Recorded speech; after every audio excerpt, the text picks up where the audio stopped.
নমস্কার বন্ধুরা, সীমা blog channel থেকে সবাইকে ওয়েলকাম জানিয়ে শুরু করছি আজকের ভিডিও। বন্ধুরা, আজকে আমি একদম ইউনিক একটি রেসিপি আপনাদের সাথে শেয়ার করব। আজকের রেসিপি ডিম অমলেট চপ।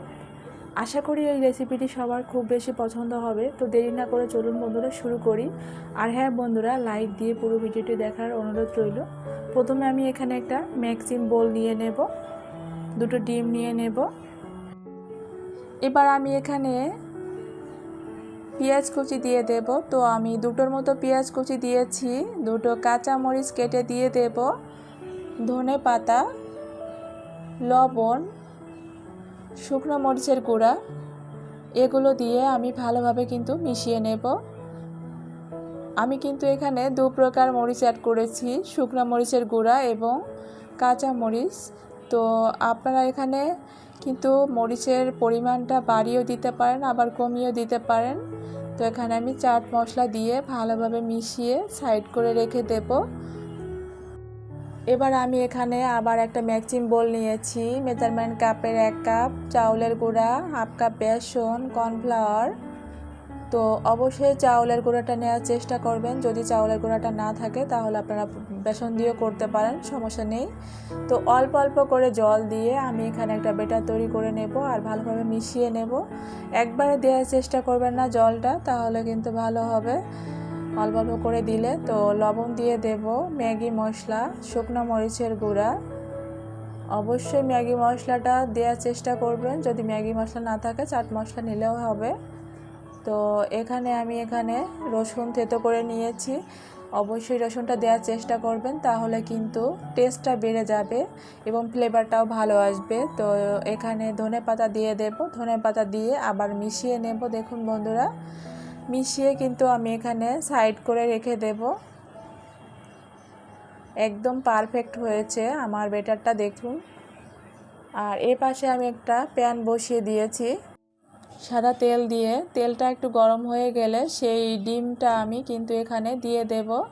তো ডিমটা আমি কিন্তু এরকম করে প্রথমে আমি কিন্তু ভেজে নেব। দেখুন বন্ধুরা, একটু গোল করে আমি করার চেষ্টা করছি। তো এক পাশ হয়ে গেলে অন্য পাশে আমি কিন্তু সাইড দিয়ে এরকম করে তুলে দেব, দুপাশে তুলে দিয়ে এবার আমি উল্টিয়ে দেব খুন্তি দিয়ে। তবে হ্যাঁ, খুব সাবধানে দিতে হবে, ভেঙে গেলে কিন্তু ভালো হবে না। তো যাই হোক, আমি উল্টিয়ে দিয়ে এরকম করে ছোট ছোট করে পিস করে নিচ্ছি। দেখুন বন্ধুরা, এরকম করে আমি সবগুলো কিন্তু পিস করে নেব। দেখুন একই সাইজে সবগুলো আমি পিস করে নিয়েছি। এবার আমি যে ব্যাটারটা তৈরি করেছিলাম, তো ব্যাটারটা আবার কিন্তু আমি এরকম করে মিশিয়ে নেব, যেহেতু কিছু সময় রেখে দিয়েছিলাম। এবার আমি একটা প্যান বসিয়ে দিয়েছি সাদা তেল দিয়ে। তেলটা গরম হয়ে গেলে এখানে আমি সেই ডিম অমলেট 1 পিস নিয়ে সেই ব্যাটারটার ভিতরে দিয়ে, দেখুন এখানে আমি ভালোভাবে সেই ব্যাটারটা লাগিয়ে এবার আমি এখানে দিয়ে দেব তেলের উপরে। তবে 3টার মতো আমি এখানে দিয়ে দেব। আপনারা চাইলে কিন্তু বেশি করেও দিতে পারেন, সমস্যা হয় না।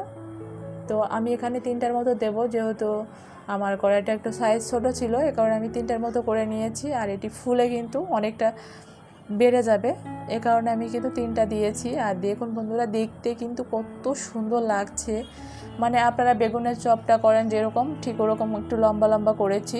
আর দেখতেও কিন্তু চমৎকার লাগছে, যেহেতু আমি এখানে ধনেপাতা দিয়েছি। আর ধনেপাতাটা অবশ্যই দেওয়ার চেষ্টা করবেন, তাহলে কিন্তু আরও টেস্টটা বেড়ে যাবে।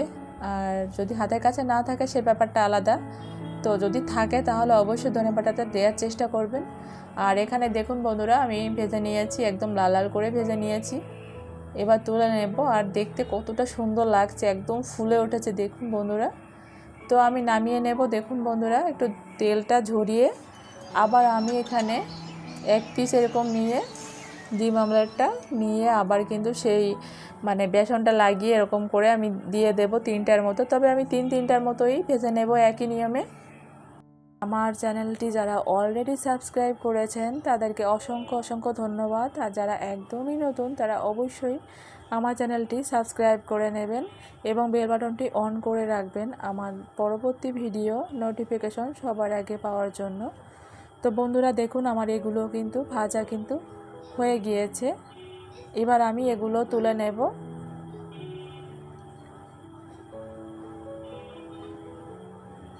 দেখুন বন্ধুরা কতটা সুন্দর হয়েছে। তো আমি একই নিয়মে সবগুলো ভেজে নেব। আর একটু দেখুন আমি নামিয়ে নিয়েছি, আর দেখতে কত সুন্দর লাগছে, মানে একদম ফুলে উঠেছে, ফুলকো ফুলকো, আবার উপরে মুচমুচে, মানে এত সুন্দর একটা ফ্লেভার মানে পাওয়া যাবে এটা খেতে গেলে, মানে বলে বোঝানো যাবে না। ভিতরে যেহেতু ডিমের একটা অমলেট, ভিতরে একটু হালকা নরম আছে, উপর দিয়ে মুচমুচে, জাস্ট খেতে গেলে মানে একদম জমে যাবে। তো যাই হোক, দেখুন বন্ধুরা আমি একটা ভেঙে আপনাদের দেখিয়ে দেব। দেখুন কতটা সুন্দর হয়েছে। আর যে সাদা অংশটা দেখা যাচ্ছে ওটা হচ্ছে ডিমের কারণে, যেহেতু আমি ডিম দিয়ে করেছি ভিতরে, এ কারণে। আর দেখুন ফুলে উঠেছে। আপনারা কিন্তু এই রেসিপিটা আপনার বাচ্চাদের বা মেহমান টেহমান যেই আসুক না কেন তাদের সামনে কিন্তু করে দিতে পারেন। তো বন্ধুরা আমার রেসিপিটি কেমন হয়েছে অবশ্যই আমাকে কমেন্ট করে জানাবেন। তো সবাই ভালো থাকবেন, টাটা।